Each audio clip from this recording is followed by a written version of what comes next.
Bonjour à tous, bienvenue dans Vive l'Europe. Aujourd'hui, je suis avec Bruno Hirou. Salut Bruno. Salut tout le monde. J'ai bien prononcé ton nom de famille. Impeccable. Hirou, très bien. Alors Bruno, c'est la première fois qu'il vient sur le plateau de Vive l'Europe. Il est lié par son patron, je dirais, au Parti de la France, à Thomas Joly. Bruno, tu es secrétaire général du Parti de la France. C'est ça. Alors, ça fait déjà plusieurs années que tu milites au Parti de la France. Depuis la création. Quand est-ce que tu t'es engagé en politique plus généralement, avant de parler du parti ? À la fin de l'adolescence. Ouais. C'était pas très radical. Je me suis engagé auprès des jeunes RPR à l'époque. Pourquoi ? Parce que je ne m'étais jamais intéressé à la politique. Ouais.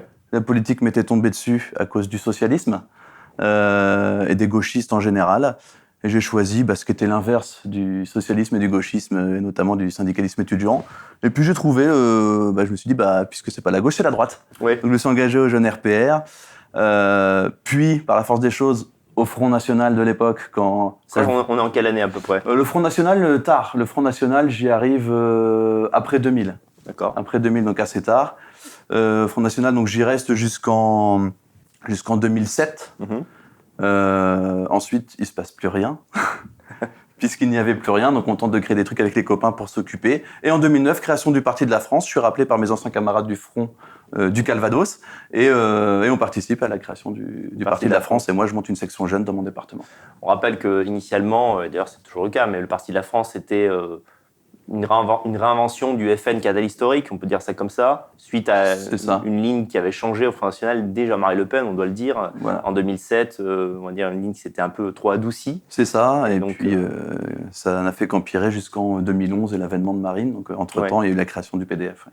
Les gens doivent se dire, mais attends, il s'est engagé en 2000, il a quel âge ? Parce que ce que tu oublies de dire, c'est que tu fais beaucoup plus jeune que ton âge. C'est vrai, j'ai déjà 38 ans. C'est pour ça que j'ai connu le RPR. Pour ceux qui ne connaissent pas, c'est l'ancêtre de l'UMP. Voilà. Oui, c'est ça. C'est ça. Ouais. C'est vrai que les Républicains, ça a réévolué, à chaque affaire, ça réévolue. Tu sais, parfois, je regarde des vieilles émissions politiques des années 80-90, c'est vrai que quand tu vois certains mecs du RPR, ils tiennent des propos assez identitaires, en fait, je dois dire. Oui, bien sûr. Ouais. Aujourd'hui, ça paraît loin, ce temps-là, mais... Le RPR de l'époque tenait des propos qui se rapprochent de ce que dit aujourd'hui Stéphane Ravier, par exemple. C'est vrai. C'est pas la société qui est devenue gauchiste, c'est la droite qui a cessé d'être de droite. C'est vrai. Donc forcément, ça entraîne plein de choses. Tout à fait. Alors, quand tu es entré au Parti de la France, quels étaient vos objectifs ?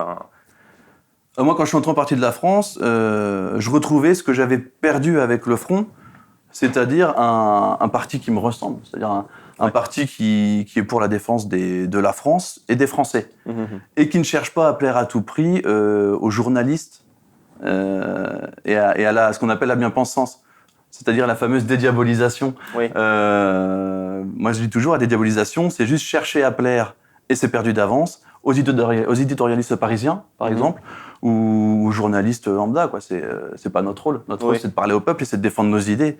C'est pas d'essayer de plaire pour gratter 3 minutes d'interview ou je ne sais quoi, ou quelques voix aux élections. Quand vous avez commencé à militer, par exemple, coller des affiches ou vous exposer, quelle a été la réaction des gens ? Ils ont compris que c'était une espèce de FN plus dur En fait, pas forcément FN plus dur. Les gens ont compris dès le début que nous, on était une alternative à la déviance de ce que est en train de devenir le FN. Certains disaient déjà à l'époque, un jour, elle finira par virer son père, en parlant de Marine. Ouais. Et ça faisait rire. À l'époque, c'était une plaisanterie. Ouais.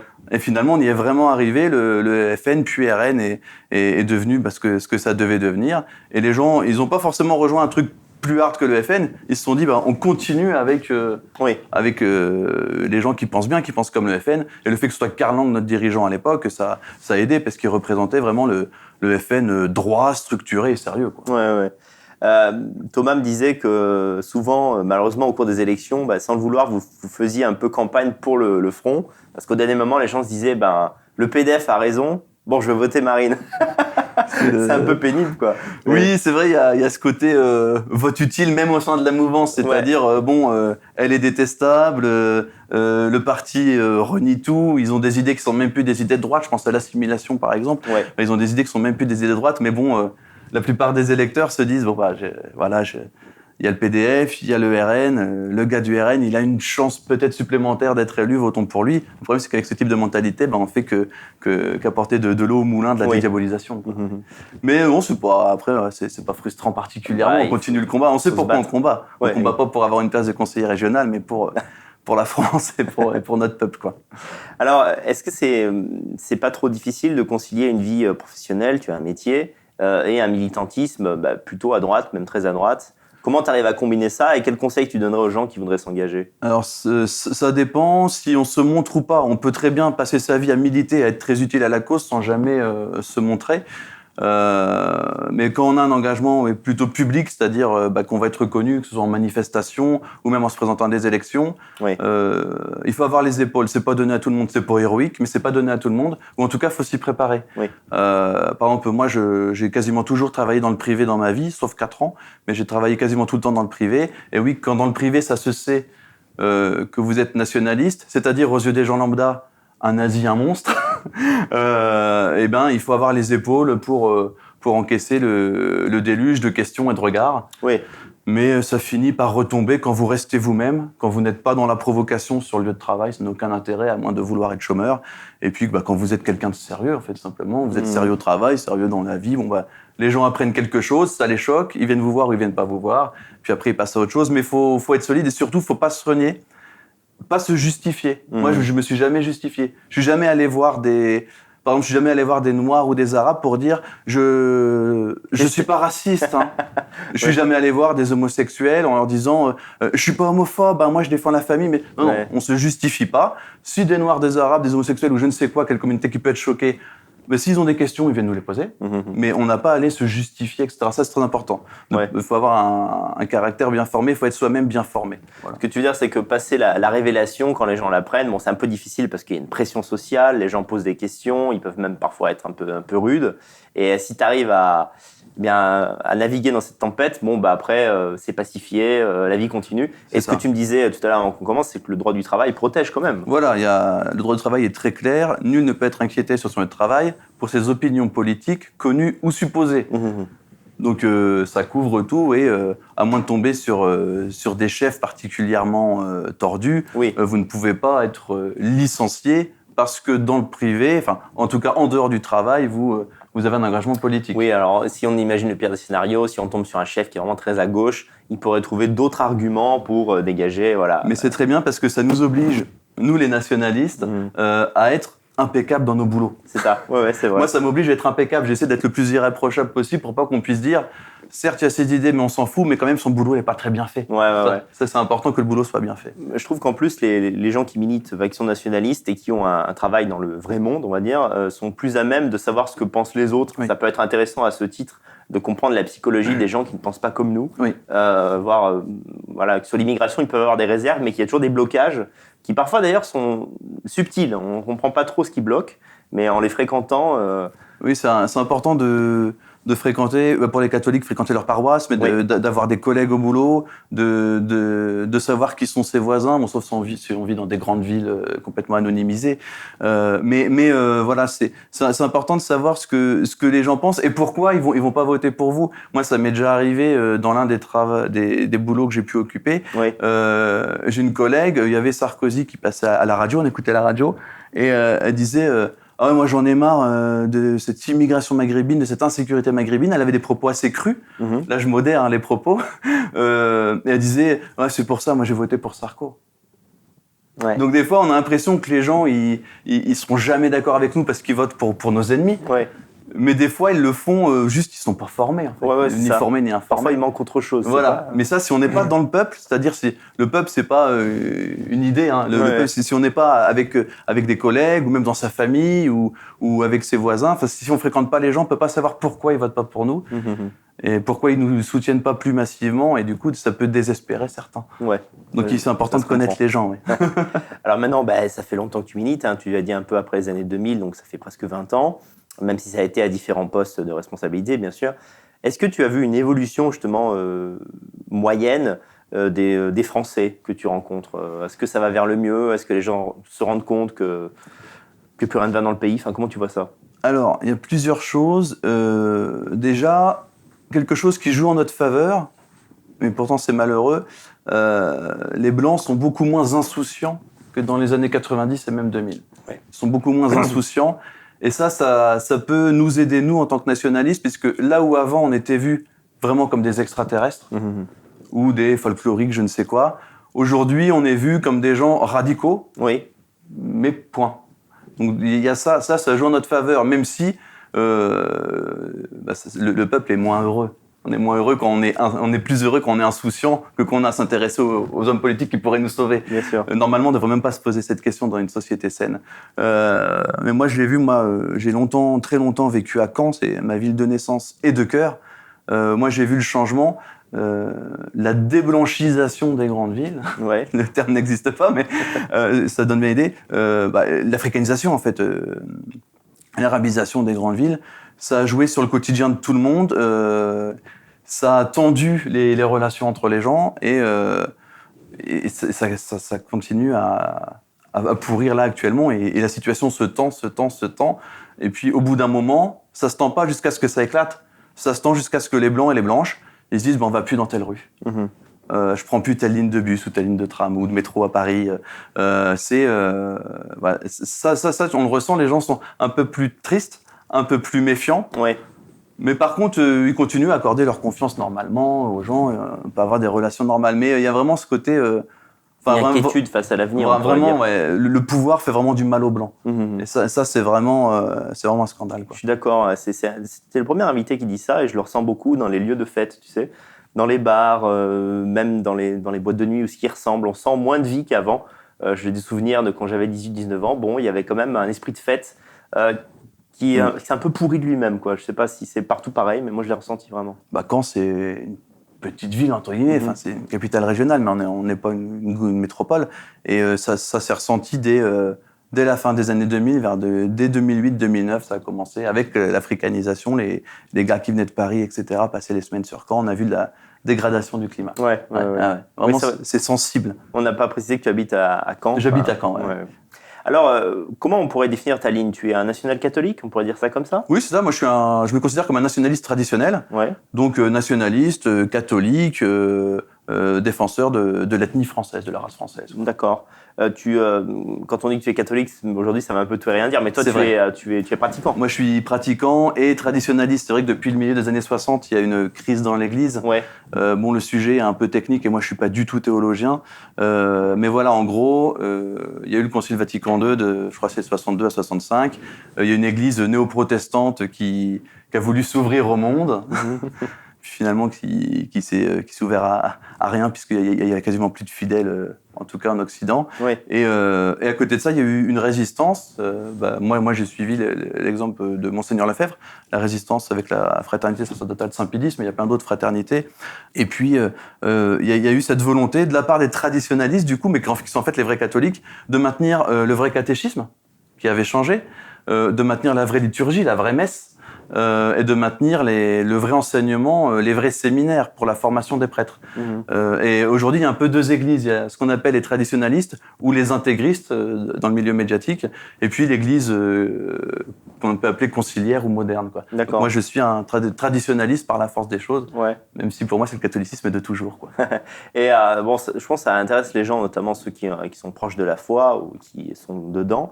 Est-ce que c'est de tradition familiale ou tu y es venu tout seul ? Pas du tout. J'y suis venu très tard. J'y suis venu entre mon passage au front et mon passage au PDF. Ça s'est fait dans le creux politique là, de 2007 à 2008-2009. Il y avait plus de parti qui me ressemblait.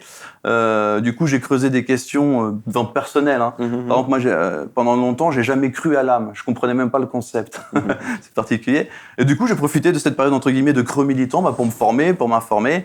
Et j'ai compris plein de choses. Et je suis allé à une messe. En semaine, c'était la messe de la fraternité Saint-Pédis.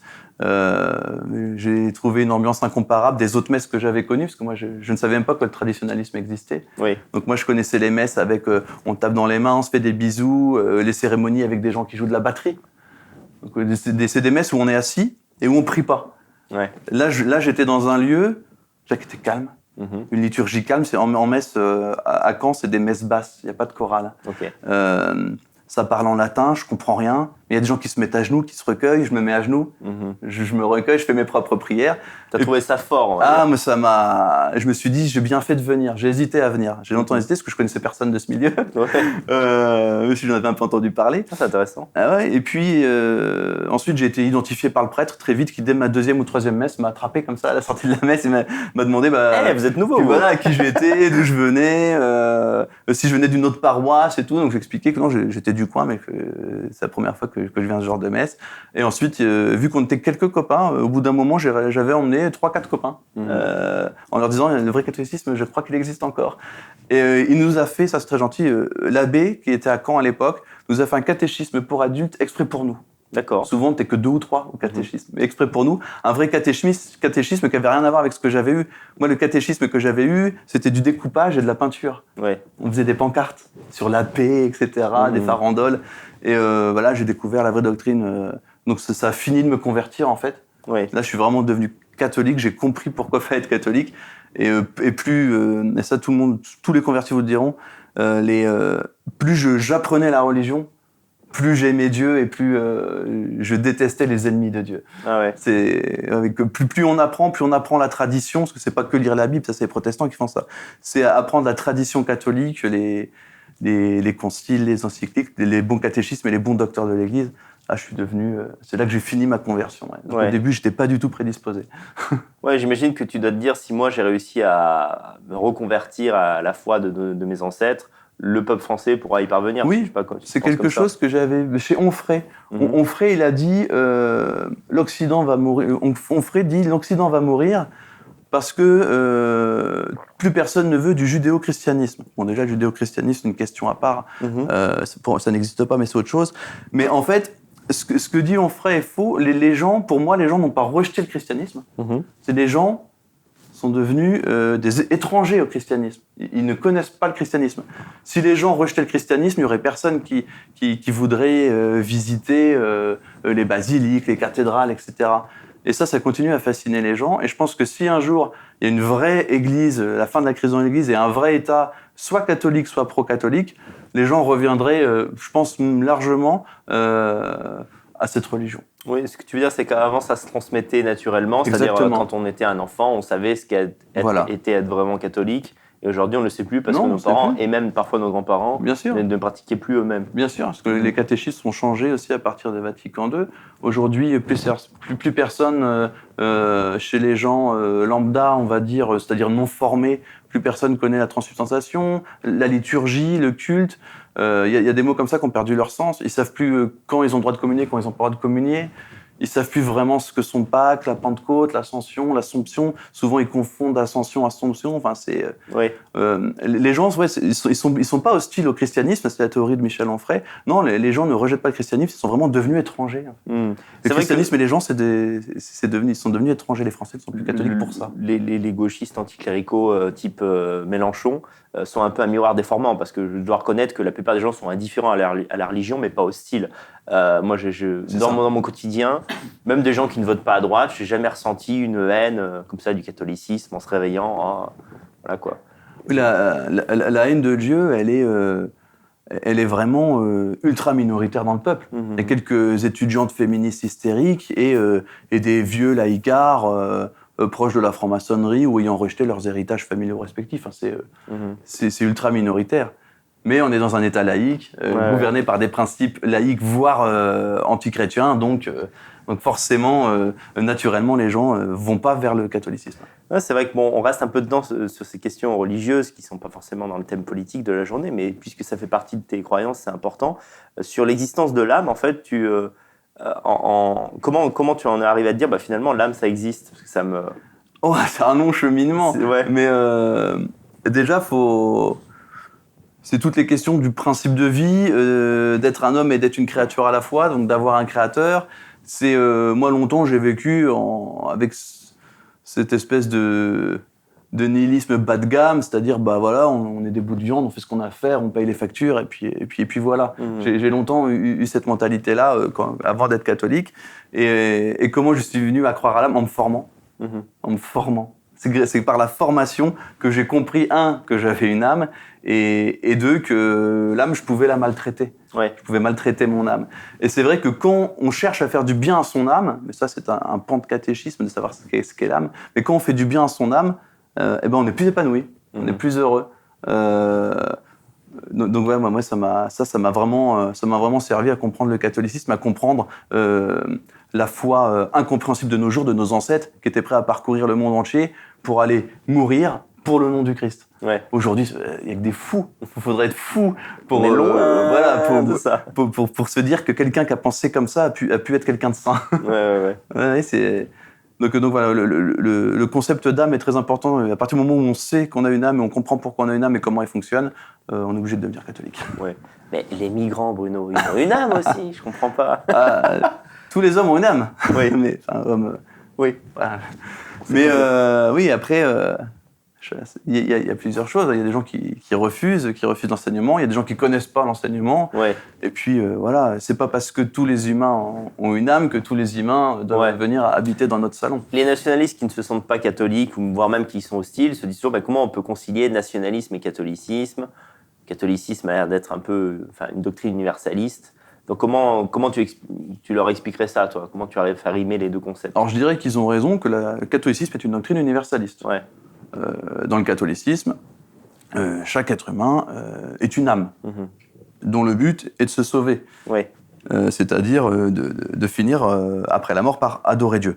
La béatitude éternelle. Donc ça, c'est pour tous les humains. Donc c'est vrai, une religion universelle. Et une religion qui ne serait pas universelle, ce ne serait pas une religion. Ce serait une tradition ou je ne sais quoi, mais ce ne serait pas une religion. Et par contre, être nationaliste et catholique, c'est complètement possible. C'est pas parce qu'on a un Dieu qui parle à tous les hommes que nous, on n'a pas le droit de faire ce que l'Église appelle notre devoir d'État. Moi, je suis français, je suis un homme. Mon devoir d'État, c'est d'avoir un boulot pour faire vivre un foyer qui va donner des enfants, etc., de respecter l'héritage de mes ancêtres et d'essayer de transmettre une meilleure situation à mes enfants que la mienne et que celle de mes parents. Ouais. Ça, c'est la droiture normale. C'est la droiture normale. Et dans un monde aussi perverti que celui d'aujourd'hui, ça suffit à définir presque ce qu'est le nationalisme. Et cette vision-là, elle n'est pas du tout contradictoire avec le fait de croire en un Dieu qui est supérieur et qui s'adresse à tous les hommes de la Terre. Oui, je comprends. Pour moi, les deux n'entrent pas en conflit. Sauf à vouloir dire qu'en dehors du peuple de notre nation, il y a des peuples qui je sais pas, qui nous sont tellement inférieurs qu'il devrait y avoir que notre peuple sur la Terre, quoi. Mais ça, c'est une vision qui n'existe pas, je pense. Oui. Donc pour moi, c'est très naturel. D'ailleurs, la France a longtemps été catholique et n'a pas eu besoin d'être nationaliste. C'est très naturel d'être à la fois nationaliste et catholique. La France, elle est née fin des années 400 dans le catholicisme. Elle est en sommeil, entre guillemets, depuis 1789 ou 1905 ou 1914, comme on veut, mais depuis qu'elle est plus catholique. Voilà, le catholicisme, c'est la France, c'est le catholicisme. Donc pour moi, il n'y a aucun problème avec les deux. D'accord. Par contre, on peut être nationaliste sans être catholique. Ça, je comprends tout à fait. Être catholique, c'est une question de foi et donc de grâce, de cheminement personnel. D'ailleurs, au Parti de la France, je suppose qu'il y a des militants qui ne sont pas pratiquants. Bien sûr. Il y a tout type de militants. Il y a des militants qui ne sont pas catholiques. Il y a même des militants qui n'ont pas envie de devenir catholiques. Ça les regarde, ça. Mais moi, ce que je demande, en tout cas, c'est qu'il y ait au moins du respect et de la bienveillance pour cette religion, quand on ne l'est pas. Pour moi, on ne peut pas être, par contre, ça, j'y tiens, on ne peut pas être nationaliste et anti-catholique, par exemple. Puisque être anti-catholique, c'est être contre ce qu'a été la France pendant 13 siècles. Ça. Donc je ne vois pas vraiment l'intérêt. Alors, j'ai reçu Thomas Joly en début d'année. Thomas Joly est devenu le nouveau président du Parti de la France, qui avait été présidé par Karl Lang. J'ai également reçu dans l'émission il y a quelques années. Donc toi, tu es le secrétaire général de ce parti. Alors, en quoi consiste ta fonction ? Alors moi, je m'occupe de l'animation des sections militantes. Je vais visiter toutes celles qui m'invitent. Et puis, mon rôle, c'est de faire en sorte que les idées du parti soient bien diffusées partout où nous avons des relais. Et puis porter aussi moi-même la voix du parti, que ce soit aux élections, par des communiqués ou différents articles que je peux diffuser. Donc c'est l'animation, la vie du parti, quoi. D'accord. Au niveau purement administratif, fonctionnel, quand tu fais tes déplacements, est-ce que vous arrivez quand même à Enfin, le parti a quand même de la trésorerie pour... Oui, le parti a de la trésorerie, a de nombreux adhérents et de nombreux donateurs, que je remercie et que j'encourage à continuer dans cette voie. Merci de m'en donner l'occasion. Le parti a des finances saines. Ça vous aura pas échappé qu'on ne va pas à toutes les élections. Ouais. Pourquoi on ne va pas à toutes les élections ? C'est parce qu'on refuse de vivre à découvert ou à crédit. Ah. Donc jamais, le Parti de la France, par exemple, ne fera jamais faillite. Ce qui est arrivé à d'autres partis que je nommerai pas, qui sont pourtant des partis, parfois des partis amis. Oui. Mais le Parti de la France, c'est un parti à la situation comptable saine, et qui peut permettre que s'il y a des frais, c'est assumable. Oui. S'il y a une élection à laquelle on va, on peut l'assumer aussi. Et on est souvent, c'est 5% de seuil pour être remboursé. Et la plupart du temps, pour l'instant, on ne fait pas 5%. Eh bien, c'est dommage. Oui. Mais le parti n'en ressort pas avec une dette ou avec un crédit. Ça, c'est important pour nous. Cette philosophie de la prudence vous est parfois reprochée dans le milieu, mais d'un autre côté, c'est ce qui fait que vous continuez, vous êtes pérenne. Et on n'est pas libre si on est endetté. Ouais. On n'est pas libre si on est... Là, en n'étant pas endetté, alors certes, on ne va pas à toutes les élections, donc on a moins de visibilité que ce qu'on aimerait, mais on reste libre. Ouais. On reste nous-mêmes et on n'a pas de concessions à faire. Alors toutefois, est-ce que dans les années qui viennent, il y a des élections auxquelles Thomas ou toi, vous comptez vous présenter ? Oui, moi je suis, je ne sais pas quand est diffusée l'émission, mais je suis candidat au sénatorial à la fin du mois de septembre, le 27 septembre dans le Calvados. Ok. On sera candidat aux législatives de 2022 avec pourquoi pas des partenaires pour présenter le plus de candidats possible. Oui.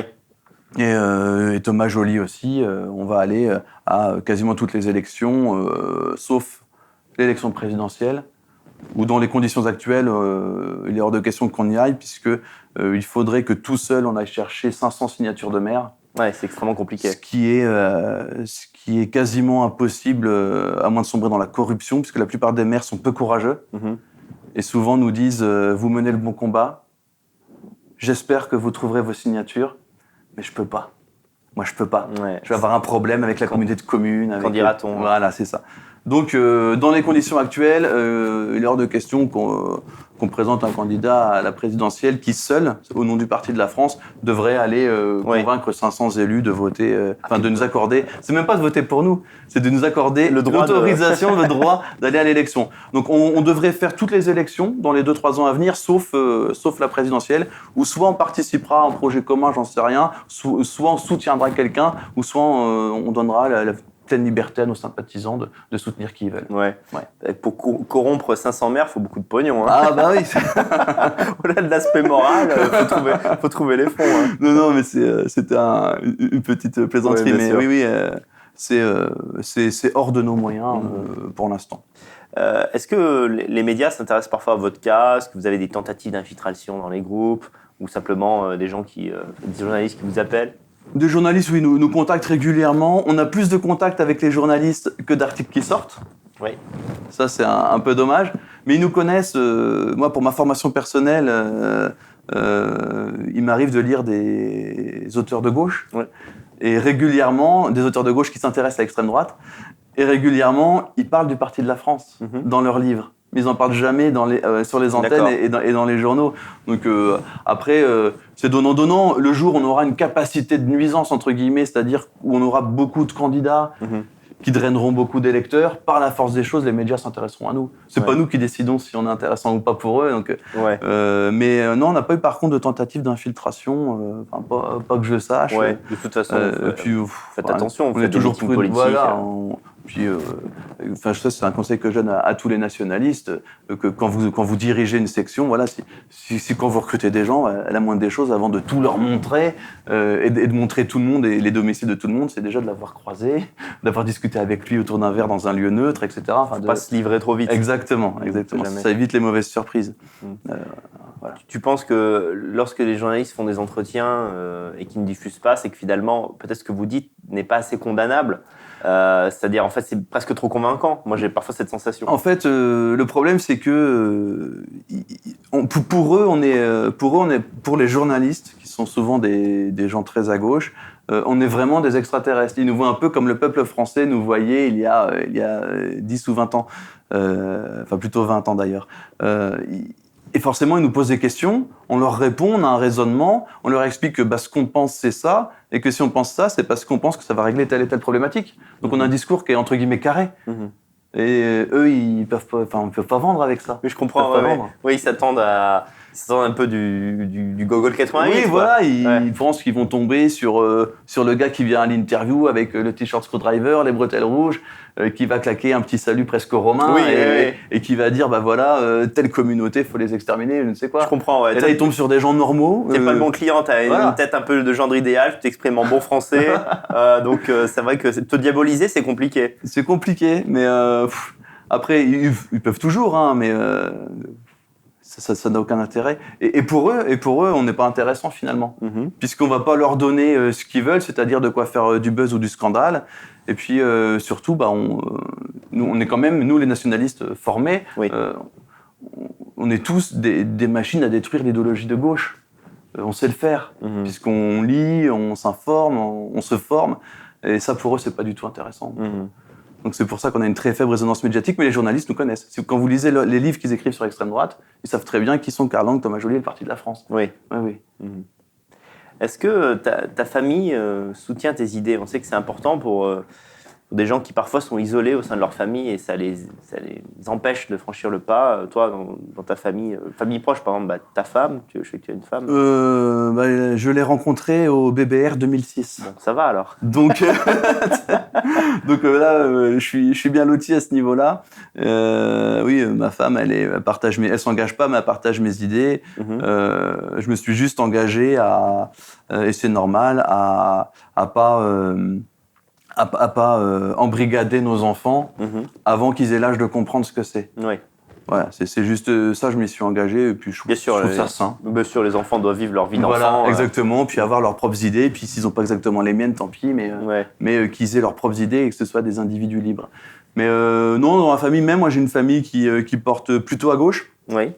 Plutôt, mais la gauche, pas forcément radicalement militante, mais la gauche normale si on s'informe pas plus. À l'ancienne, qui n'est pas anti-blanche. Non, plutôt une gauche quotidien. Ouais. Là, ils vont trouver Barack Obama cool.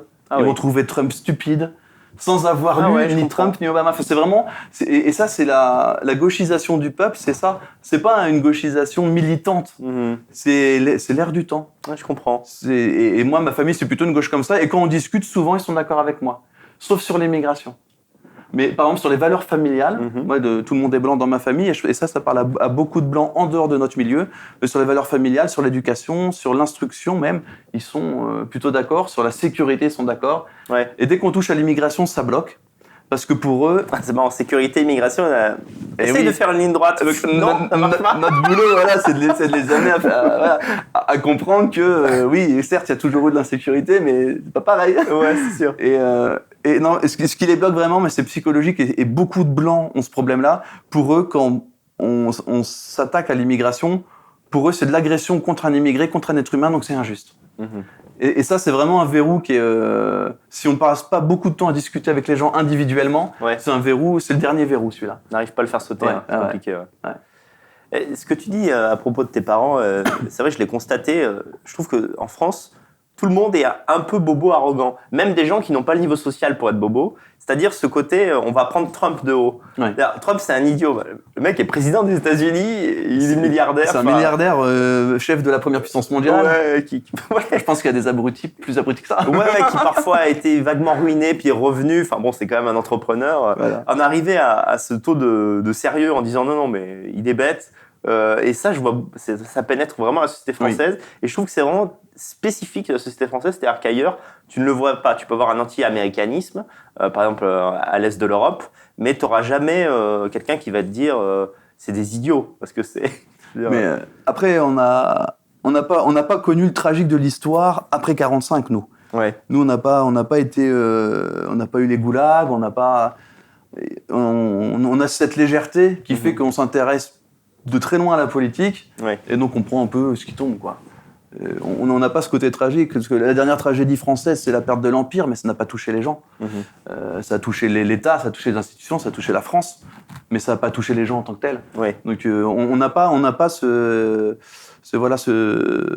côté dramatique de l'histoire. Depuis 1945, on n'a pas vécu de vrai drame qui a touché tout le peuple. Donc je pense que c'est ce qui signifie cette légèreté, enfin, ce qui engendre cette légèreté politique qu'il y a actuellement. Ouais.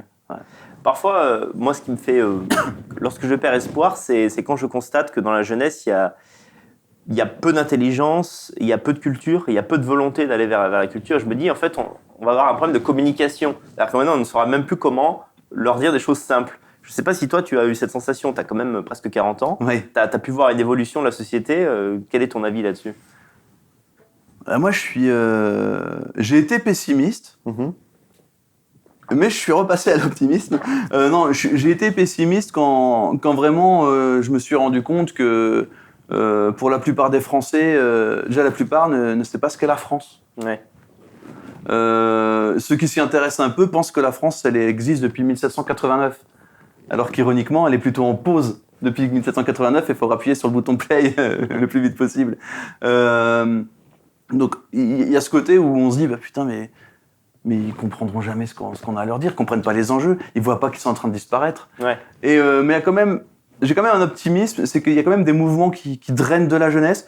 Nous on a de plus en plus de jeunes. Après, c'est vrai que Thomas Joly, il apporte une autre visibilité qui parle aussi à une autre partie de la population qui était peut-être hermétique à ce qu'on disait ou qui savait pas du tout ce qu'on racontait. Il y a quand même beaucoup de jeunes nationalistes, de jeunes identitaires et de jeunes qui veulent s'engager. Donc ça, c'est positif. Et puis même dans le peuple, dans la jeunesse, le fait de côtoyer l'immigration, ça facilite quand même ce qu'on dit sur ce sujet-là. Ouais. Parler de l'immigration à un jeune qui n'a pas connu l'immigration et l'immigration qui pose problème, c'est vrai que c'est compliqué, mais malheureusement, on en revient à ce que je disais au début de l'émission, le malheur actuel d'une certaine partie de la jeunesse va les amener à mieux comprendre ce qu'on raconte. Ouais. Donc j'ai ce petit optimisme-là de me dire, bon, quand même, ce qu'on dit, c'est cohérent. Donc ils vont bien adhérer à un moment ou à un autre. Ouais. C'est vrai que les choses ont beaucoup changé. Moi, j'ai 34 ans et à la fin des années 90, tu pouvais tout à fait vivre dans des villes où tu n'avais vraiment pas affaire à la diversité et donc ces discours pouvaient te paraître très lointains. Aujourd'hui, récemment, j'ai parcouru presque toute la France. Je veux dire, il faut simplement avoir les deux yeux crevés pour pas voir ça et pour jamais avoir été emmerdé par ce phénomène. Donc je pense que l'avenir joue pour nous en ce sens. Et puis, la gauche pro-noir, pro-arabe, anti-blanche nous rend service. Oui. Puisque eux font ce que nous, on n'a pas réussi à faire. Je vais encore appuyer sur le micro. Ils amènent ces sujets-là à un endroit où personne ne voulait nous écouter, c'est les campus. C'est vrai. Ils amènent des positions clivantes raciales sur les campus, là où nous, on n'a jamais pu le faire. Très juste. Ouais. Et je pense que ça aussi, ça va faciliter l'écho de notre discours. C'est vrai que c'est l'étape. Là, on est dans l'étape où les Noirs et les Arabes s'affirment comme Noirs et Arabes, voilà. Bellatar ou tous les Noirs qu'on va s'exprimer. Ils portent la question identitaire. Et c'est vrai que l'étape suivante, c'est de dire bah oui, vous vous affirmez en tant que Noirs et Arabes, très bien. Portez vos vêtements traditionnels, restez comme vous êtes. Et ben nous aussi. Et c'est vrai que bon, ça, c'est le cauchemar du pouvoir en place, le communautarisme, mais finalement, c'est eux qui l'enclenchent quelque part. Donc, bien sûr, parce que le blanc non formé, je dis le blanc. Celui qui est non formé, qui n'a pas forcément des idées bien arrêtées, lui, il va plutôt être, il va dans le sens du vent. C'est ce que font les gens de mou, quoi. Ils vont dans le sens du vent, donc ils sont tolérants, ils vont tout tolérer. À partir du moment où on va venir les agresser en leur disant « Toi, tu n'es pas comme moi, donc tu n'as pas le droit d'aller dans tel amphi de telle heure à telle heure », même le mec qui a toujours été mou toute sa vie se dit « C'est pas normal ». Oui. Dès qu'on touche à la justice, et à l'injustice, c'est là qu'on a les meilleures réactions, les réactions les plus radicales. Et je pense que ce que font les identitaires noirs et arabes sur les campus, ça finira par rendre service à notre peuple. Oui. Je pense. Oui, puisqu'il n'y a plus ce vernis hypocrite qu'avait l'ancienne gauche. Oui, il radicalise la société, il la polarise sur la question des ethniques. Ils croient le faire dans leur sens à eux, mais... Et ils arrivent même à en dégoûter des gauchistes et des maghrébins et des noirs. Ouais. Ils ont réussi à dégoûter Malek Bouti, d'SOS Racisme. Ils ont réussi à dégoûter Michel Onfray. Ils ont réussi à dégoûter Caroline Forest. Enfin, exact, ouais. Ils sont en train de... C'est bien, ça fait exploser la gauche, tant mieux. Parce que moi, je suis fondamentalement de droite. Ouais. Mais voilà, à terme, ça... Je ne sais pas si ça nous rendra service directement, mais ça va faciliter à ce que notre discours ne soit pas pris pour un discours farfelu, quoi. Alors, est-ce que vous avez pensé à des stratégies pour faire mieux apparaître le Parti de la France, le faire connaître dans les années à venir ? Déjà, là, on enclenche... là, au moment où on enregistre cette émission, on a une réunion sur Paris. On enclenche une nouvelle ligne d'affiches et d'autocollants renouvelée avec de nouvelles couleurs, une nouvelle police d'écriture et des nouveaux slogans. Déjà, on va rafraîchir notre propre discours.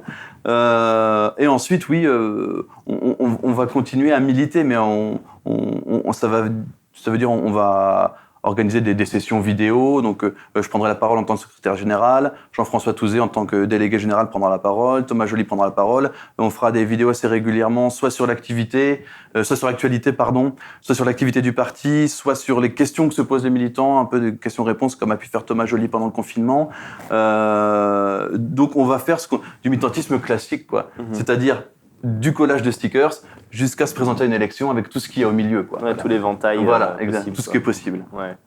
Par exemple, on a vu que Thomas Joly fait pas mal de live en ce moment, c'est un peu le format de l'époque. Est-ce que toi, des fois, tu imagines te mettre un peu en avant en vidéo, ou c'est pas trop ton truc ? Non, moi je suis plus... moi j'écris... j'ai un site, brunohirou.biz. J'écris des articles tous les 3-4 jours à peu près, plus ou moins longs, c'est souvent des brèves. Oui. Des fois c'est des coups de gueule, des tribunes. Moi, ça me va très bien. J'agis par communiqué de presse également. Moi, c'est plus ce style-là, plutôt que la vidéo, sachant que j'ai une grosse activité militante aussi, que ce soit dans le Calvados ou ailleurs quand on m'invite. Mais j'ai aussi une grosse activité militante, c'est-à-dire aller diffuser des tracts, coller des affiches, etc., faire vivre le parti, quoi. Est-ce que dans ta région, tu as des amitiés avec d'autres groupes nationalistes tous sauf le RN, ouais. Il y a différentes sections. Alors, je vais pas donner les noms, parce que je voudrais pas les mettre mal à l'aise si toute leur direction n'est pas au courant. Mais oui, il y a un syndicat étudiant, c'est nos amis. Il y a 2 groupes politiques de jeunes sur Caen, à la fois royalistes et identitaires, avec qui on a des relations cordiales, on boit des coups ensemble. Enfin, il n'y a pas de concurrence, mais ça, c'est un truc qu'on a réussi à faire avec les jeunes PDF quand on a monté ça en 2009, à l'époque, avec les jeunes PDF du Calvados. On a demandé à personne de nous rejoindre. On a travaillé avec tous les FAF qu'on connaissait. Ah oui. Et on a créé une ambiance particulière dans le Calvados où personne se tire dans les pattes. Il n'y a jamais eu un clash dans le Calvados. Ah, ça, c'est très bien, ça. Ouais. Et du coup, là, il y a des groupes qui se sont créés avec des gens plus jeunes que nous, parce que moi, maintenant, je suis passé de jeune trentenaire à bientôt jeune quadra. Donc, il y a une nouvelle jeunesse qui a voulu créer ses propres groupes parce qu'ils ont eu peur un peu de l'image trop politique du Parti de la France, et ça, c'est un autre débat.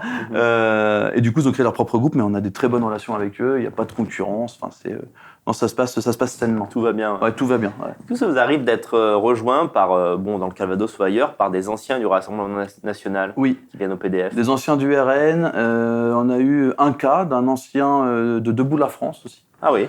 Oui, qui... En fait, c'est simple, c'est tout bête, mais nous, on a la même ligne.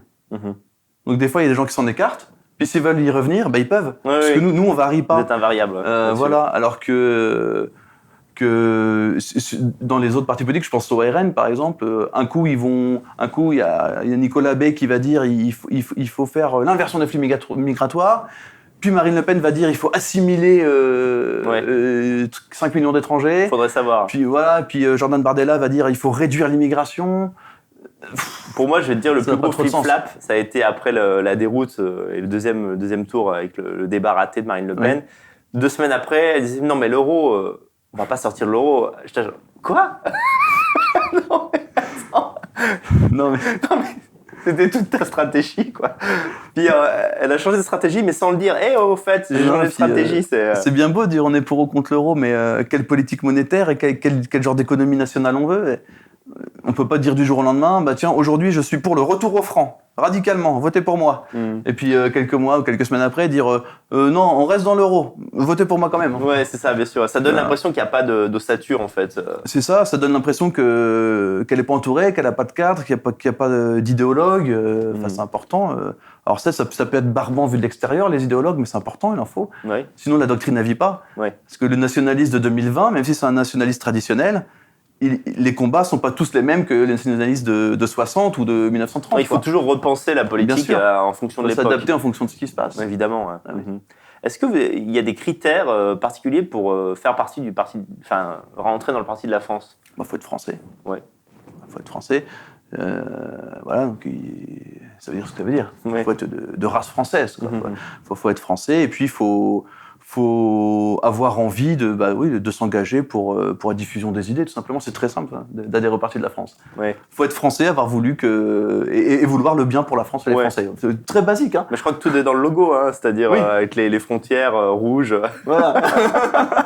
La mer et les frontières, quoi. Voilà, c'est la France aux Français, quoi, tout simplement. C'est ce vieux slogan de chez nous qui est l'un de nos slogans aussi. Voilà, tous ceux qui sont pour la France aux Français et qui sont français peuvent être adhérents au Parti de la France et même participer à animer le Parti de la France. Tout le monde peut venir. Comment tu vois l'avenir, toi, du Parti de la France? Tu es plutôt confiant? Tu penses que vous allez être une force de représentation qui n'aura pas forcément de pouvoir politique? Ou est-ce que tu penses que dans 5-10 ans, ça peut bouger? Ce que je me dis, c'est que la droite court toujours après le centre. Sauf Sarko, une fois, il a été élu président. Qu'est-ce que ça veut dire? Eh bien, la droite, jusqu'à Marine Le Pen, à l'élection, va chercher des alliances avec le centre, etc., avec plutôt la droite assez inintéressante et qui est un genre de chambre d'écho des idéaux maçonniques, quoi. Liberté, égalité, fraternité, laïcité, inclusivité, tout ça. Et du coup, on va avoir une droite qui va pas être de droite. Le RN ne cesse de se gauchiser par la dédiabolisation qui mène à rien, mais qui poursuit avec acharnement. Ensuite, il n'y a rien. Puis, il y a les nationalistes ultra-radicaux qui refusent d'aller à l'élection. Mais entre les nationalistes qu'on pourrait appeler clivants, qui ne veulent pas du tout aller à l'élection, qui ont d'autres projets, et le RN, il y a un espace où il n'y a rien. S'il n'y avait pas le Parti de la France. Heureusement, il y a le Parti de la France. Et c'est pour ça, l'un de nos nouveaux slogans, qui est d'ailleurs mon slogan sénatorial, on est la vraie droite nationale. D'accord. C'est-à-dire, déjà, on est la droite, ça on l'assume. La mode du ni gauche ni droite, j'ai jamais compris. Moi, je suis ni gauche ni gauche. Ça, c'est moi, c'est ce que je suis. Et on est la vraie droite, et la vraie droite nationale. Ça a un sens. On n'est pas une droite cosmopolite ou européenne.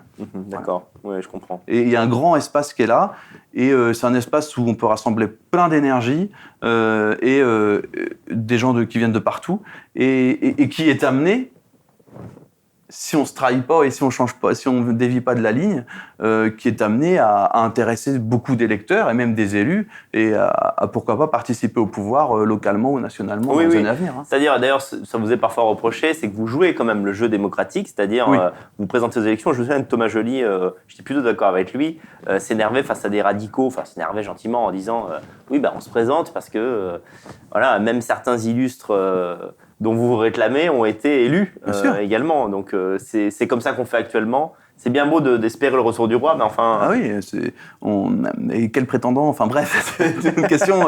il y avait 3-4 émissions à faire. Non, mais c'est bien beau d'être contre l'élection, mais moi récemment, quand j'ai annoncé ma candidature au sénatorial, on m'a accusé de vouloir faire adhérer les nationalistes à la République. Alors c'est un débat que j'ai essayé d'avoir, puis ce débat c'est pas terminé, parce que la personne a quitté la conversation, mais aujourd'hui, même si intellectuellement on fait sécession d'avec ce régime républicain pourri et ses élites pourries et médiocres, et anti-françaises par-dessus le marché, même si on fait sécession, intellectuellement, on est soumis à leurs lois. Bien sûr, on est dans le monde à l'instant T, on le prend comme il est. Pour venir ici, j'ai porté un masque. Oui. Alors que je suis contre. Oui. Mais la loi, c'est pas moi qui décide. Et l'élection, c'est pareil. C'est les élus qui décident. Dans les départements, par exemple, c'est les élus qui vont décider ce qui se passe dans les lycées. Au niveau national, c'est les élus qui vont décider quelle est la loi. La Constitution, si un jour elle changera pas parce qu'on aura fait une super réunion dans un bar. Elle changera parce qu'on aura des gens qui auront été élus à des postes importants et qui auront pu en nommer d'autres à des postes importants. Oui. Et tout ça se fera petit à petit par les élections. Et aller à l'élection, c'est pas cautionner l'électoralisme ou le parlementarisme ou la démocratie. Aller à l'élection, c'est utiliser un des moyens de notre disposition. C'est un acte militant. Moi, quand je vais à l'élection, c'est un acte militant parce que ça participe à faire parler de mes idées, de nos idées. Et quand je colle une affiche, ça participe à donner de la visibilité à mes idées. Pour moi, tout ça, c'est uni par le même lien du militant et de l'avancement de notre cause, en fait. Et oui, ça nous a reproché, ça m'a été reproché récemment aussi. Mais voilà, après, si les gens ne veulent pas se présenter à l'élection, c'est leur problème. Mais qu'ils ne mettent pas des bâtons dans les roues à ceux qui veulent, qui veulent profiter de ça pour faire parler des idées. Parce que les Français, on dit souvent, et moi j'aime beaucoup tordre le cou à ce cliché, on dit souvent, le peuple français est un peuple politique. C'est faux. Regardez pour qui ils votent, regardez ce qu'ils regardent à la télé, regardez les sites internet les plus populaires, c'est faux. Ils aiment parler politique sans rien y connaître. Voilà, le peuple français n'est pas un peuple politique. Quand on manifeste dans la rue pour réclamer le RIC, et le RIC, ça veut dire, référendum d'initiative citoyenne, ça veut dire faire voter encore plus des gens qui votent pour Hollande et pour Macron. Super. Ou qui descendent dans la rue pour plus d'impôts, pour l'ISF. Non, à la base, tout déjà, je pense aux Gilets jaunes, à la base, c'est un mouvement antifiscal qui s'est fait pourrir par les slogans de gauche et ensuite par la gauche elle-même. Mais le peuple français n'est pas un peuple politique, c'est une caisse de résonance de ce que pense le pouvoir. Donc moi, mon but, c'est qu'un jour, des nationalistes, que ce soit ma génération ou une des suivantes, soient au pouvoir.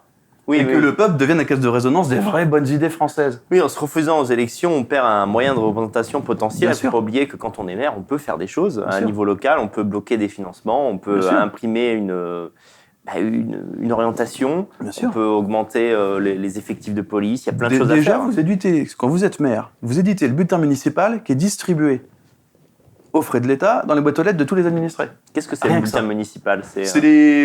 Par exemple, j'habite dans telle ville, chaque mois j'ai le bulletin municipal, c'est l'activité de la mairie, qu'est-ce qu'a fait la mairie, les inaugurations qui a eu lieu, ce que pense le maire, ce qui s'est passé dans le conseil municipal. Voilà, déjà, s'il y avait plein de communes avec des maires nationalistes, avec la bonne doctrine, qui dirigeaient ces petites revues-là, on verrait une différence. Déjà, les gens seraient moins hostiles à ce qu'on dit. Bien sûr, ne serait-ce que moi, je connais un peu le milieu de la culture, parce que j'étais en fac de lettres et de philo.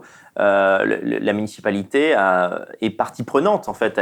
Elle décide quel festival il y aura, quel sera le contenu de ce festival. Et donc, quand vous avez une coloration culturelle de droite et que vous avez une mairie, vous pouvez vraiment faire plein de choses. Bien sûr. Vous pouvez vraiment envoyer un signal, genre c'est chez nous que ça se passe. Exactement. Et c'est vraiment très intéressant. Moi, en termes de concerts, en termes de subventions, parce que les municipalités aussi accordent des subventions.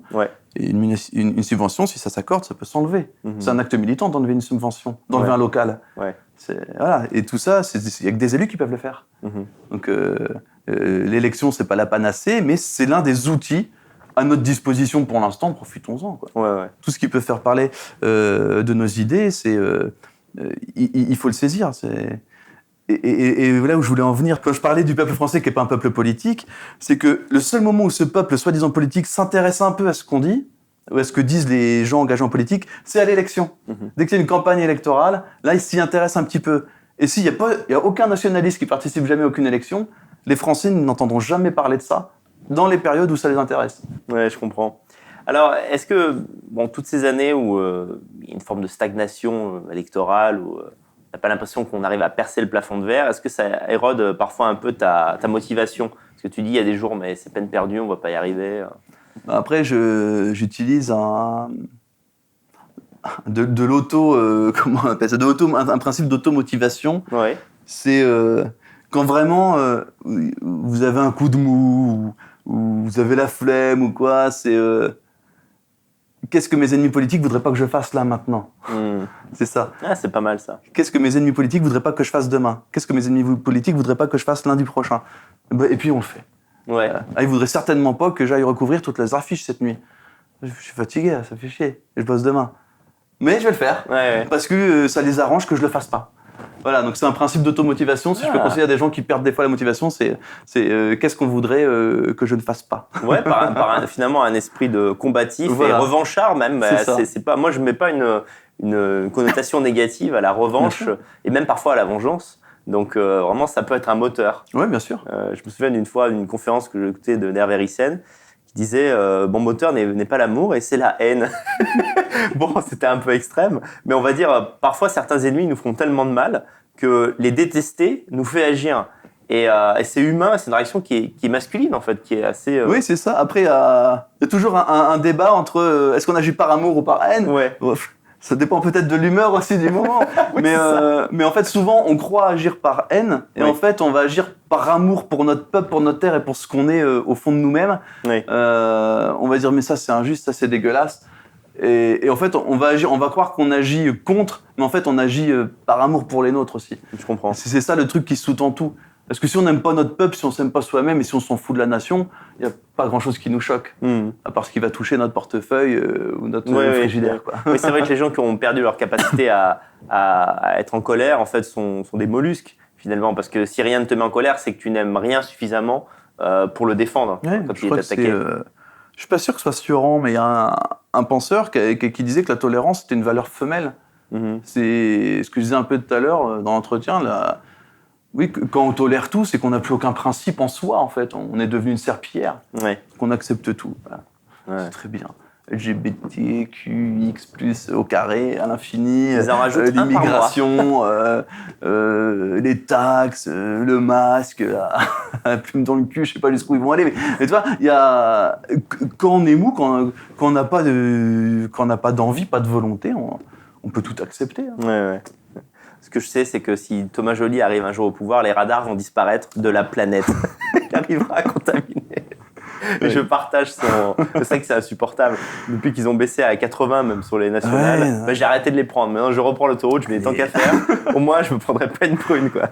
Et ça, c'est une démonstration rigolote, c'est qu'il y a des applications qui permettent une solidarité entre automobilistes.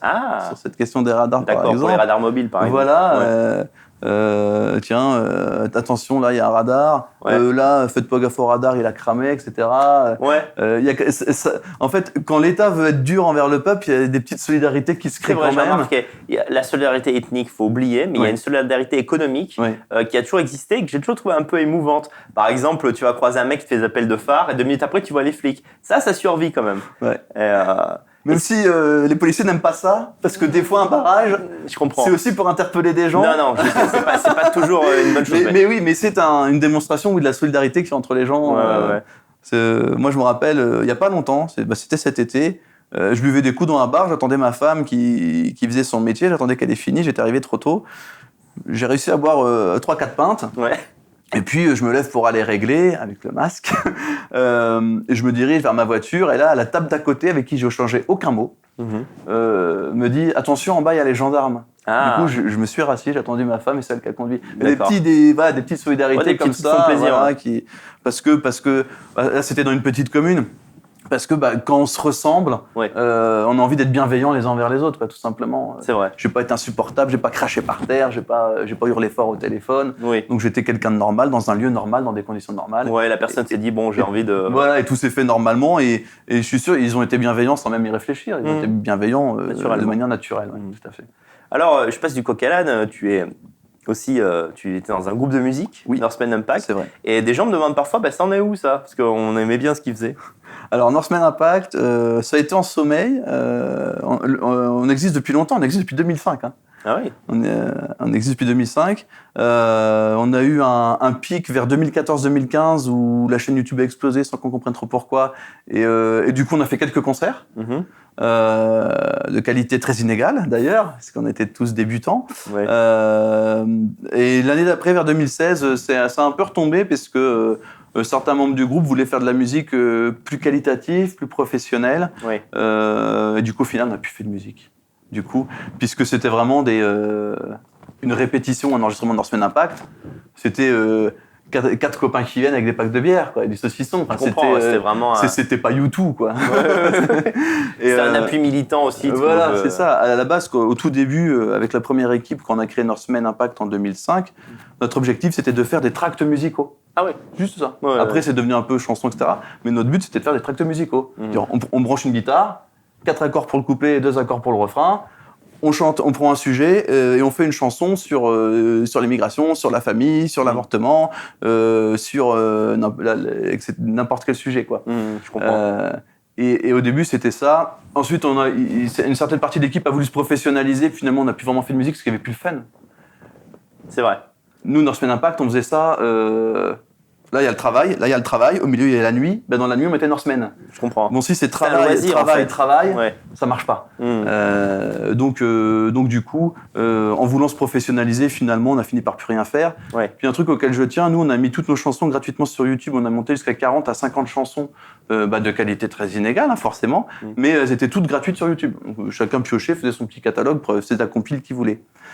Là, on a réenregistré une chanson. Ouais. Donc après presque 4 ans sans embrayer dans un micro. Ouais. Donc on va revenir, je pense, cette année avec une chanson. Donc là, on a enregistré une chanson qui est pas très politique, qui est pas violente, c'est plus une balade, qui s'appelle Star de ta vie, qui brocarde un peu les gens, on a toujours l'impression qu'ils sont dans un film ou dans un clip parce qu'ils ils se la pètent, quoi, concrètement. Donc on a fait une chanson là-dessus, mais on la sortira pas tout de suite. On veut d'abord revenir avec une chanson qui ressemble à ce qu'est Norsemen, c'est-à-dire une chanson avec de la guitare qui fait du bruit et avec des textes péchus qui sont chantés fort. Ouais. Donc cette chanson s'appellera Sans sommation. J'espère qu'on pourra la sortir avant la fin de l'année, mais voilà, oui, Norsemen va revenir avec au moins 5 nouvelles chansons, et peut-être un nouveau line-up, une nouvelle équipe, mais on fera plus de concerts. Ouais, puisque notre meilleur musicien, voire le seul musicien qu'il y avait dans le groupe, il est toujours dans le groupe, mais il ne veut plus montrer sa tête. D'accord. Forcément, un concert sans tête, c'est compliqué. C'est compliqué, ouais. Mais oui, Norsemen, voilà, mettez des masques. Mais Norsemen va revenir, là, à la fin 2020. Là. Ouais. Toi, tu fais quoi dans le groupe d'ailleurs? Moi, je suis bassiste. Ouais. Par la force des choses, je participe un peu au chant, mais de loin, parce que je déteste écouter ma voix, et ça me gâche mon plaisir d'écouter des chansons. Puis j'écris les paroles, et puis je gère les différentes pages du groupe, quoi. D'accord. Bon, très bien, on est content que ça va revenir. C'est vrai que c'est vite passé quand même, en 3-4 ans, vous ne voyez plus, et là... Ouais. On vous êtes pas dans une logique d'album, en fait. Vous faites non. On redonnera de la chanson gratuite pour YouTube. Voilà. D'accord. Ça va continuer à être ça. Alors, pour revenir à la politique, qu'est-ce que tu dirais aux gens pour qu'ils s'engagent, en partie de la France ou ailleurs, mais qu'ils assument leurs idées, pour qu'ils vraiment, en fait, ne se contentent pas de penser comme nous, mais agissent pour nous et pour la cause? Déjà, franchement, j'ai envie de dire, c'est respectez-vous. Ouais. Vous avez des idées, vous avez une vision du monde. Il y a des choses qui vont à l'opposé de votre vision du monde et de ce que vous voulez. Eh bien, engagez-vous dans le combat contre ces idées-là et pour les vôtres. Oui. La société s'améliorera pas si vous faites que la critiquer en privé. La société s'améliorera si vous vous engagez, si vous aidez, pour le cas du Parti de la France, je prêche pour ma paroisse, si vous aidez un parti politique à diffuser ses idées le plus largement possible, à avoir le plus d'écho possible, et donc potentiellement le plus de résultats positifs possible pour la société française. Donc déjà, se respecter soi-même et respecter ses idées, pour moi, ça oblige à s'engager. Après, ce que je dis souvent, s'engager, ça peut prendre n'importe quelle forme. Ça peut être faire un chèque de 1000 balles à une organisation, à un parti. Ça peut être demander 50 stickers pour coller sa ville. Voilà, ça peut être tout et n'importe quoi. Mais faire quelque chose, voilà. Ouais. Ça peut être, si des gens ont des domaines de compétences, ça va être préparer une petite conférence pour former un public de nationalistes, etc. Il y a plein de choses qui sont possibles. Il faut essayer de faire tout ce qui est dans nos capacités. Faut pas faire tout n'importe quoi. Il faut que ça reste cohérent. Mais si on se respecte soi-même et si on respecte ses idées, on est obligé de s'engager. Ouais. Pour moi, j'ai même pas besoin d'essayer de motiver les gens, en fait. Là-dessus, je suis peut-être pas un très bon rabatteur. Ouais. Mais voilà, respectez-vous. Voilà, vous aimeriez pas qu'on vous dise que vous êtes de la merde, et bien n'acceptez pas qu'on vous dise que votre peuple et que votre pays, c'est de la merde. Voilà. Révoltez-vous. Indignez-vous, comme disait l'autre. Ouais, dans le bon sens. Voilà. Bruno Hirou, c'est ton vrai nom? Oui, bien sûr. Alors, cette année, je sais plus si c'était l'an dernier, François Bousquet de la Nouvelle Librairie a sorti un livre où une des thèses majeures du livre, c'est encourager les nations à sortir de leur anonymat. Est-ce que tu es d'accord avec ça, ou est-ce que tu comprends aussi ceux qui veulent y rester? Enfin, quelle est ta position là-dessus? Moi, je suis pour. Ouais. Parce qu'il n'y a rien de pire pour des idées que de ne pas pouvoir les assumer devant son propre peuple. Donc moi, je suis pour que les gens s'affichent, mais qu'ils le fassent intelligemment. C'est-à-dire, si ça peut les mettre à un instant T, s'ils s'engager à visage découvert, à nom et prénom découvert, ça peut les mettre en danger, ou ça peut mettre en danger l'obtention d'un diplôme ou d'un emploi, non, ne le faites pas. Par contre, si vous avez la chance d'être installé, d'avoir déjà votre job, ou de viser un job qui ne passe pas par un jury, Enfin, ce genre de choses, oui, engagez-vous à visage découvert, c'est ce qu'il faut. Et le nationalisme paraîtra d'autant moins excentrique que les gens l'assumeront. Oui. Enfin, moi, quand on me demande ce que je suis, je dis pas je suis d'extrême droite, je dis je suis nationaliste. En général, les gens tiquent un peu parce que nationalisme, c'est un mot qui fait même plus peur que pédophile ou assassin. Donc j'explique. Mais l'avantage, c'est que souvent, quand les gens savent, quand vous vous affichez, les gens savent ce que vous pensez, mais bien souvent, les gens pour qui ça vous ferait vraiment de la peine, qui pensent du mal de vous, ils vous connaissent d'avant. C'est vrai. Moi, j'ai des gens qui m'ont connu, qui me connaissent par exemple dans le boulot que j'occupe actuellement, qui m'ont connu avant de savoir que j'étais nationaliste. Ensuite, ils ont su que j'étais nationaliste, mais ils ont continué à m'apprécier parce que voilà, on fait pas de la politique au travail. C'est un conseil que je donne. Si vous voulez éviter les persécutions, ne vous rendez pas persécutable. Ne faites pas de politique quand il n'y a pas besoin d'en faire. Oui, tout simplement. Si on vous demande de remplir un tableau Excel, votre boulot, c'est pas de mettre des swastikas dedans. C'est de remplir le tableau Excel tel que le patron le veut. Il y a un moment, je pense que ceux qui ont peur de se mettre en avant, du bon sens, voilà, ce sont ceux qui n'ont pas compris que être nationaliste, c'est pas être un fou furieux, quoi. Être nationaliste, c'est des vraies idées. On a un programme.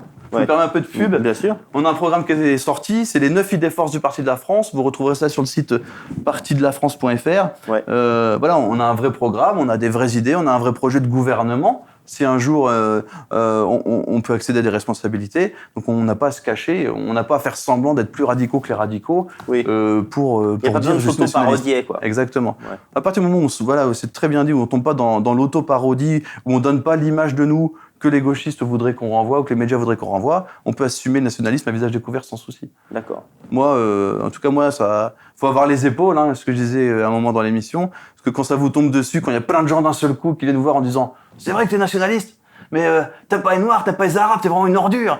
Bon, faut être formé, faut avoir les épaules et voilà, faut avoir du répondant. Faut avoir du répondant et il faut éviter de se tendre, de dire oui et alors.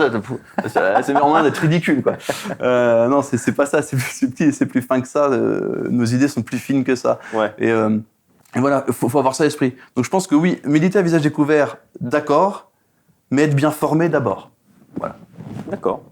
Comment on rejoint le Parti de la France ? Alors, simplement.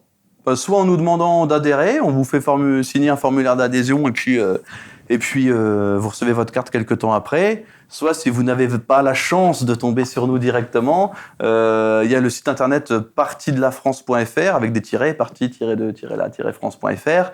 Il y a une rubrique adhésion tout simplement. Il y a aucun souci. Ou même ceux qui nous ont sur les réseaux sociaux, vous nous envoyez un message privé, on vous envoie le lien. Mais on peut adhérer en ligne, on peut adhérer en papier. Comme les gens veulent, c'est très simple. C'est très simple d'entre Parti de la France, c'est très simple d'être adhérent du Parti de la France. Et les gens qui t'ont apprécié au cours de cette émission, qui aimaient ton caractère, ta motivation, est-ce qu'ils peuvent te joindre directement pour maintenir le contact ? Oui, moi quand je suis pas censuré, j'ai un compte Facebook, donc Bruno Hirou, j'ai ma petite veste, je montre comme ça du doigt. J'ai un compte sur Gab, je l'alimente pas beaucoup, mais j'y vais régulièrement. Donc si on me contacte sur Gab ou sur Parler ou sur Twitter, où je suis inscrit aussi, ils peuvent me contacter. Alors sur Twitter, je m'appelle juste Bruno. Et l'arrobas, c'est alt-right-fever. Voilà. Ok. Voilà. Et sinon, ils peuvent me contacter via mon site internet brunohirou.biz, où là, ils peuvent me contacter, ça tombe direct sur ma boîte mail, qui d'ailleurs est hiroubruno.pdf@gmail.com. D'accord. Voilà. Et sinon, ils peuvent suivre mon actualité sur mon site où j'écris. Je disais tout à l'heure, j'écris tous les 4-5 jours à peu près en fonction de ce que j'ai envie de dire. Voilà comment ils peuvent me suivre. Tu prends l'actualité, tu vas donner un peu ton... Voilà, c'est ça. Soit analyse. La plupart du temps, j'ai pas besoin parce que F de Souche a fait le boulot, parce qu'ils sont ultra réactifs. C'est vrai. Mais des fois, il y a des sujets où j'ai envie de creuser ou des sujets qui sont passés un peu inaperçus ou juste une idée que j'ai eue. Et mon site me sert à ça. C'est pas un site de parti politique, c'est le site d'un homme engagé en politique. Quoi. Donc brunohirou.biz, oui, vous pouvez me lire et lire ce que je pense là-dessus aussi. Est-ce qu'il y a une dernière chose que tu aurais voulu dire en passant dans l'émission, puisque tu as une tribune Ça va être très simple. Ça reviendra à ce que je disais tout à l'heure. Si vous avez suivi tout l'entretien et si vous avez envie que votre peuple et que votre nation se redresse et cesse d'être attaqué par des ennemis médiocres. C'est ça. En fait, notre pays est battu en brèche par des gens médiocres, ça qui est désespérant. C'est pénible. Bon, faites tout pour participer au redressement, au renouvellement et à un genre de révolution nationale. C'est-à-dire en affichant vos idées, en achetant les livres nationalistes, en achetant les revues nationalistes, si vous avez le talent, en produisant vous-même de la littérature nationaliste et en rejoignant les organisations nationalistes comme le Parti de la France. Voilà. Engagez-vous. Voilà, ce serait ce que j'ai envie de dire aux gens. Parfait. Écoute, Bruno, je te remercie. Je pense qu'on a fait Merci pour l'invitation. Une excellente émission. Tu étais très bon dans l'exercice. Merci. C'était un plaisir de t'écouter. Bon, je te connais, on est amis depuis des années, mais entrer dans le détail en fait de ton engagement, ta vie politique, et je trouve ça plutôt convaincant. En tout cas, j'ai passé un très bon moment. Eh bien, c'était partagé. Allez les amis, vive la France, vive l'Europe. À très bientôt.